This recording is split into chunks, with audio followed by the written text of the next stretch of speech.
ഞങ്ങൾ 4 പേരും കൂടി ഇന്ന് തൃശ്ശൂർ വേണൂസിൽ വന്നിരിക്കുകയാണ് കേട്ടോ, കാളത്തോടുള്ള വേണൂസിൽ. അപ്പൊ എന്തിനാണെന്നറിയോ, നമ്മളൊരു ഫ്രിഡ്ജാണ് ഇപ്പൊ നോക്കുന്നത് കേട്ടോ. നമ്മുടെ ഫ്രിഡ്ജിന്റെ ഡോർ അടക്കം പോകുന്നു ഗൈസ്. ഡോർ മാത്രമല്ല, അതിന്റെ ഉള്ളിലെ ഫ്രീസറിന്റെ ഡോറും, അത് സിംഗിൾ ഡോർ ആയിരുന്നു. അപ്പൊ അത് പോകുന്നു. അത് 10-18 വർഷം പഴക്കമുണ്ട് കേട്ടോ ആ ഫ്രിഡ്ജിന്.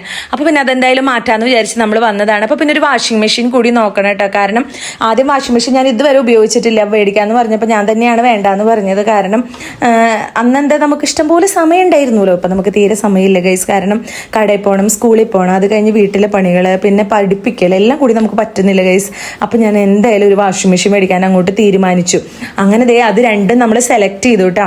അങ്ങനെ സെലക്ട് ചെയ്ത് അതിൻ്റെ പേപ്പർ വർക്കാണ്. പേപ്പർ വർക്ക് എന്ന് വെച്ചാൽ നമ്മൾ റൊക്കം പൈസ കൊടുത്തിട്ടല്ല മേടിക്കുന്നത്, നമ്മൾ അടവിനാണല്ലോ മേടിക്കുന്നത്. അപ്പം അതിൻ്റെ പേപ്പർ വർക്കൊക്കെ കഴിഞ്ഞിട്ട് അതിന് വേണ്ടി വെയിറ്റ് ചെയ്യാണ് കേട്ടോ. അതിൻ്റെ ഇടയിൽ ചേട്ടൻ്റെ അനിയത്തിയുടെ ഫോട്ടോഷൂട്ടാണ്.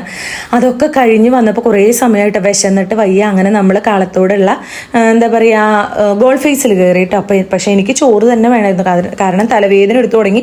ശ്രീചേട്ടനും പറഞ്ഞു എനിക്ക് ചോറ് വേണമെന്ന്. കാരണം ഒരു 3 മണി 3:30 ആയിട്ടുണ്ടെന്ന് തോന്നുന്നു. അങ്ങനെ ഞങ്ങൾ രണ്ടുപേരും ചോറ് വാങ്ങിച്ചു കേട്ടോ. അച്ചുമോന് ഒരു ബിരിയാണി മേടിച്ചു, പാറുമോൾക്ക് 2 പൊറോട്ടയും വാങ്ങി കൊടുത്തു. അങ്ങനെ 4 പേരും കൂടി ഭക്ഷണം കഴിച്ചു. കൃത്യസമയത്ത് ഭക്ഷണം കഴിച്ചില്ലെങ്കിൽ വരുന്ന ഈ തലവേദനയുണ്ടല്ലോ, അത് സഹിക്കാൻ പറ്റില്ല. അപ്പോൾ പിന്നെ എന്തായാലും ഭക്ഷണം കഴിച്ചിട്ട് പോകാന്ന് വിചാരിച്ചിട്ടാണ് ഭക്ഷണം കൂടി കഴിക്കാനായിട്ട് കയറിയത് കേട്ടോ. അങ്ങനെ അവിടെ നിന്ന് ഭക്ഷണമൊക്കെ കഴിച്ച് വീട്ടിലേക്ക് വരാം. അവർ പറഞ്ഞു പിറ്റേ ദിവസം കൊണ്ടുതരാമെന്ന്. പിറ്റേ ദിവസം ഞായറാഴ്ച എല്ലാം ചോദിച്ചപ്പോൾ അവർ പറഞ്ഞു ഞായറാഴ്ച ആയാലും കുഴപ്പമില്ല, വീട്ടിലെത്തിക്കാന്ന്. പക്ഷെ ഞായറാഴ്ചയും സാധനം വന്നില്ല, തിങ്കളാഴ്ചയും സാധനം വന്നില്ല, ചൊവ്വാഴ്ചയാണ് സാധനം വന്നത് കേട്ടോ. അപ്പം ഞാൻ അതിൻ്റെ വീഡിയോ പിന്നെ കാണിച്ചു തരാം കേട്ടോ. നമുക്കൊരു സാധാരണ ഒരു ഫ്രിഡ്ജും ഒരു വാഷിംഗ് മെഷീനാണ് നമ്മൾ എടുത്തത്.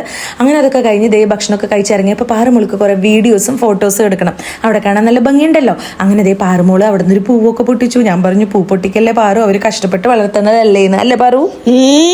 നല്ല രസമുണ്ട്, വിചാരിച്ച് പൊട്ടിക്കാൻ പാടില്ല. അങ്ങനെ അതൊക്കെ പറഞ്ഞ് നമ്മൾ അവിടെ നിന്ന് തിരിച്ചു പോരാണ് കേട്ടോ. ഇനി ഈ രണ്ടും വരുമ്പോൾ അതിന്റെ രണ്ടും വീഡിയോ ഞാൻ കാണിച്ചു തരേ.